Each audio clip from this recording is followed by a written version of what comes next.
Okay, now I'm going to show you how to reset your Google Home Mini. So what you want to do is go and flip it upside down, and you're going to see a little circle right below the power adapter, and you're going to want to hold that button for 15 to 20 seconds. So you're going to hold that down.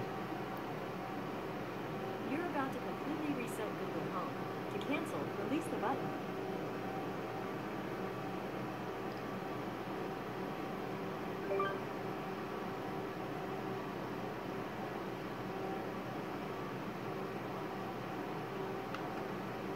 Go ahead and let go, and it's going to be doing its reset process now.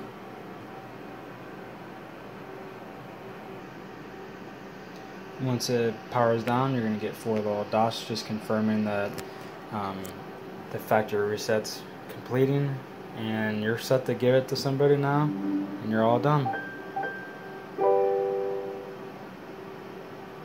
Welcome to Google Home. To get